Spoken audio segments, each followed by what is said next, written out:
Welcome back to Faulty Circuits. I'm glad you made it, because now we're going to read about the Oldpit. Portland, Oregon. A place where you might think of hipsters, craft beer, brunch options, and dogs that wear trendy hats. What you might not think of are the Jerry battles, a feature of Portland's seedy underbelly gambling ring which preys upon the elderly, and other folks known to tell the same story too many times. The history of old fighting dates back almost 10 millennia. Its invention was the final straw which severed ties between humanity and the ancient ones, many of whom went into stasis to avoid contact. How it worked was, olds were raised for their strength, stamina, and aggression. Caretakers were to put their olds into the old pit, and the olds would battle until grievous injury or death. Denton Temple was about to be a secret exception in the ring. He was only 42, but he'd had a really hard 41, so he could pass for 67. A couple daiquiris even got him rambling about the good old days. He wasn't a confident man, but the thought of a $4 million check gave him confidence enough. Or desperation. One could never be too sure about the fine lines between feelings. Money may not buy happiness, he thought, but the void looks much less empty when packed with hot dollar bills. He wasn't alone in this venture. Rocco was present. Rocco was his chain-smoking mentor, and Lonan, foul-mouthed Irish Lonan with the heart of gold, and most importantly, Emily, who he felt the most driven to impress.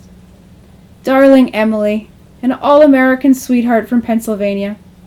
One day, she would see him for who he really was. One day she would love him back. He looked back at them from his ringside, his eyes misty with feelings for his dearest friends in the world. I don't care how many Jerrys I have to take down, he swore to himself, unconsciously flexing a pathetic little bicep. I'm going to get that money, and I'm going to win your love, Emily. Rocco nodded down to him from a balcony, smiling faintly before looking back to Emily and Lonan. He lit a fresh cigarette and held it aloft so the ash would only fall on the audience below. How long do you think he'll last? He asked in his faint Italian accent. I say 50, it's less than 3 minutes. Lonan shrugged. No fackin' way. Arst if he'll last for 2. I'll see your bet on that. Emily smirked arrogantly at both of them. My 50 says he gets destroyed in the first 10 seconds. They watched as Denton climbed into the ring. He shifted his weight from foot to foot. He adjusted his mouth guard. A moment later, a tiny old with a towel over her shoulders slid into the ring. All 4'11" of her looked at Denton menacingly. From across the ring, he could feel the pulsating heat from her nostrils. The towel dropped, revealing the form of her, every wrinkle covered in muscle. Even the air around her rippled like a flexed glute.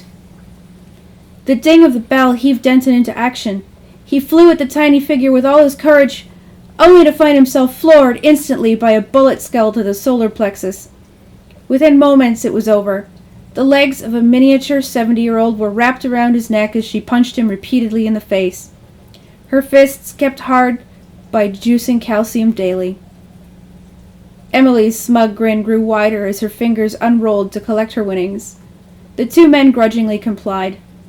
Rocco shook his head as he lit up another fresh smoke. Lonan cursed under his breath.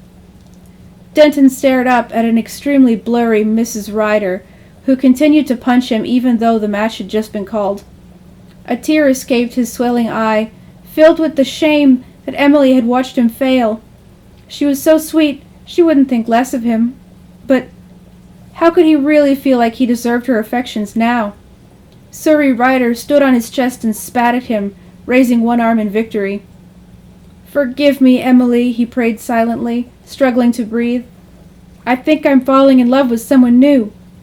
He strained through his uncooperative eyelids to make out the details of the tiny beauty who'd just beaten the shit out of him. She seems so nice, he thought. The end.